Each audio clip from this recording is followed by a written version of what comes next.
बेळगाव भागाला केंद्रशासित प्रदेश करावा अशी मागणी केली आणि त्यावरती तुम्ही निवेदन केलं, काय भूमिका मांडली शासनाची? खरं म्हणजे बेळगावमधील मराठी भाषिकांच्या बद्दल आणि सीमा कर्नाटक महाराष्ट्र सीमा प्रश्न जो आहे या बाबतीमध्ये शिवसेनेची भूमिका, बाळासाहेब हिंदुहृदय सम्राट बाळासाहेबांची भूमिका सुरुवातीपासून त्यांच्या बाजूची राहिली आहे आणि बेळगावमधील मराठी भाषिकांच्या मागे शिवसेना खंबीरपणे उभी आहे आणि सरकार देखील, महाराष्ट्र सरकारने देखील एक मताने ठराव करून त्यांना पाठिंबा दिलेला आहे आणि बेळगाव संदर्भामध्ये माझी भूमिका देखील जिव्हाळ्याची आहे, कारण 1986 साली जे आंदोलन झालं त्यामध्ये देखील सीमा आंदोलनामध्ये मी बेळगावच्या तुरुंगात देखील होतो आणि त्यामुळे बेळगावच्या मराठी भाषिकांच्याबद्दल जे जिव्हाळ्याचे संबंध जे आहेत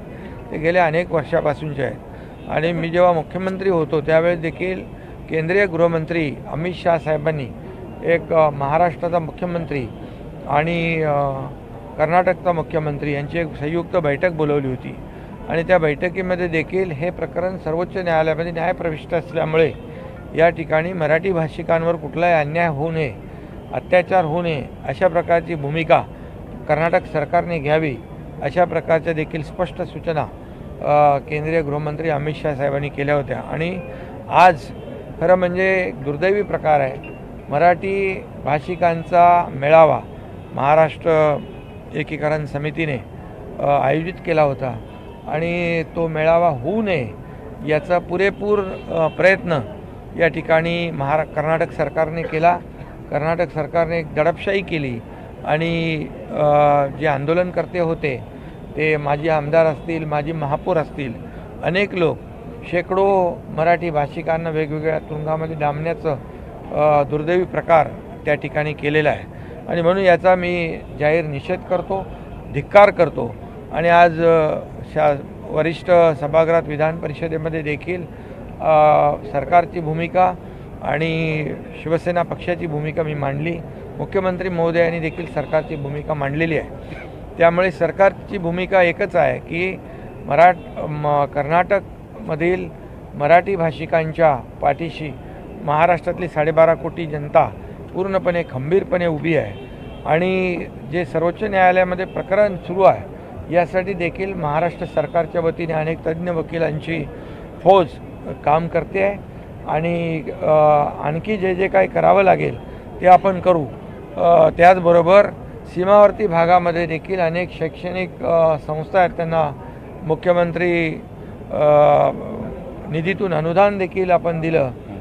त्याचबरोबर मुख्यमंत्री सहायता निधीमधून देखील आपण त्या भागातल्या लोकांना सुविधा उपलब्ध करून दिली जेणेकरून मराठी भाषिकांना न्याय मिळेल आणि म्हणून मराठी भाषिकांच्या मागे पूर्णपणे महाराष्ट्र खंबीरपणे उभा आहे. त्याचबरोबर एक दुसरा प्रकार मुख्यमंत्री महोदयांनी सांगितलं की त्यांच्या सभागृहामध्ये स्वातंत्र्यवीर सावरकरांची प्रतिमा जी आहे ही काढण्याच्या बद्दल प्रयत्न सुरू आहे. त्या बाबतीत देखील त्यांचा निषेध करावा तेवढा थोडा आहे आणि स्वातंत्र्यवीर सावरकर फक्त महाराष्ट्राचे नाही तर अवघ्या देशाचे स्वातंत्र्यवीर सावरकर यांनी या देशासाठी जो त्याग केलेला आहे याचा जे काही जाणीव कर्नाटक सरकारने देखील ठेवली पाहिजे आणि आपल्या सभापती नीलमताई गोरे यांनी देखील स्वतः सांगितलं आहे की तिकडच्या सभापतींना कळवून या ठिकाणी ती स्वातंत्र्यवीर सावरकरांची प्रतिमा काढू नये अशा प्रकारचा आवाहन देखील त्यांनी केलं आहे आणि सरकार देखील या भूमिकेशी सहमत आहे आणि म्हणून स्वातंत्र्यवीर सावरकरांचा अपमान करणारा देखील कर्नाटक सरकारचा मी या ठिकाणी धिक्कार करतो, निषेध करतो.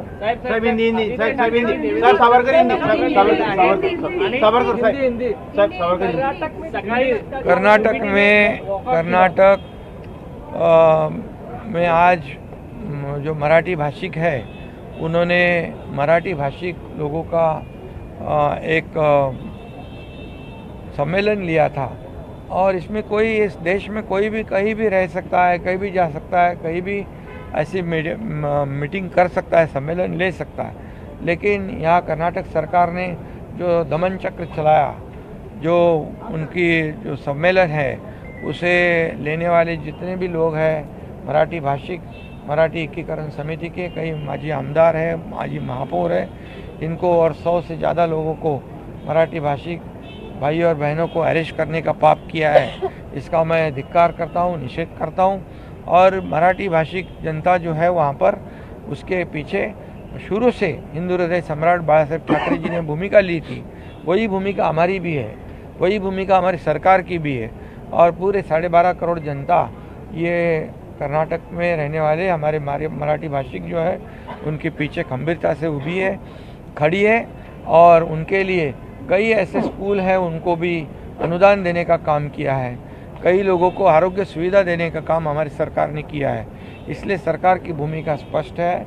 इसमें हमारे केंद्रीय गृह मंत्री अमित भाई शाह, इन्होंने भी, मैं जब मुख्यमंत्री था तब मुझे और कर्नाटक के मुख्यमंत्री दोनों को बुलाया था।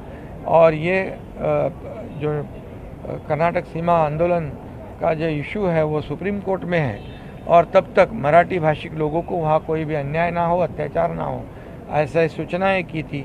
लेकिन आज यहाँ पर अन्याय अत्याचार की भूमिका कर्नाटक सरकार ने ली हुई है, उसका जाहिर धिक्कार मैं करता हूँ। और यहाँ पर और एक बात सामने आई कि स्वतंत्र वीर सावरकर, जिन्होंने पूरे देश के लिए त्याग और जो योगदान दिया है, इसके प्रति सम्मान रखना चाहिए, बल्कि उनकी प्रतिमा को हटाने की कोशिश जो कर रहे हैं उसका भी मैं धिक्कार करता हूँ, निषेध करता हूँ। और हमारे मुख्यमंत्री महोदय जी ने भी सरकार की भूमिका स्पष्ट की है। और हमारी सभापति नीलमताई गोरे जी, इन्होंने भी कहा है ऐसी कोशिश अगर करते होंगे तो वहाँ के सभापति को इतला किया जाएगा, आह्वान किया जाएगा, और स्वतंत्र वीर सावरकर जी की प्रतिमा को वहाँ से नहीं निकाला जाए, ऐसी कोशिश की जाएगी। हमारी भूमिका स्पष्ट है। और इसलिए ऐसा दमन चक्र जो है ये करने वाली कर्नाटक सरकार को पूरी तरह ये महाराष्ट्र की जनता और वहाँ की जनता सबक सिखाएगी। माजी मंत्री यूबीटी ने सुबह वॉकआउट किया, लेकिन एनसीपी और कांग्रेस वाले अंदर बैठे रहे। कर्नाटक में कांग्रेस की सरकार है, क्या आपको लगता है महाविकास आघाड़ी में अनबन है? महाविकास आघाड़ी के सरकार, जो हमारी पूरी सरकार ने तो एक मत से ठहराव किया था कि कर्नाटक के जो हमारे मराठी भाषिक है उनके साथ रहने का। तो आज क्या दोगली भूमिका उन्होंने अपनाई है? या मैं ये भी कहूँगा कि अध्यक्ष पद के चुनाव में सभी लोगों ने सहयोग देना चाहिए। अभी कई लोग वॉकआउट कई लोगों ने किया है, ये तो सही माने में जनता ने जिनको सबक सिखाई है, अभी उन्होंने कामकाज में भाग लेना चाहिए। अभी तो महाराष्ट्र की जनता ने जो काम करने वाली सरकार के साथ पूरी तरह लैंडस्लाइड विक्ट्री दी है, और इसकी सबक लेनी चाहिए विरोधी पक्ष ने। और मैंने भी आज सदन में कहा है कि अभी हम सत्ताधारी और विपक्ष साथ में मिलकर आगे बढ़ते हैं, इस राज्य की जनता को न्याय देते हैं, इस राज्य का विकास करते हैं। ये राज्य का विकास किया है, ये राज्य के जनता के लिए कल्याणकारी योजनाएं की, इसी का प्रतिबिंब जो है इस चुनाव में हमने देखा है। लाडली बहना हो, लाडले भाई हो, लाडले किसान हो, सभी लोगों ने एक मुश्त होकर, एकजुट होकर यहाँ पर महायुति सरकार को जिताया है। यही पेट दर्द उनके दिल में है, यही दुख है।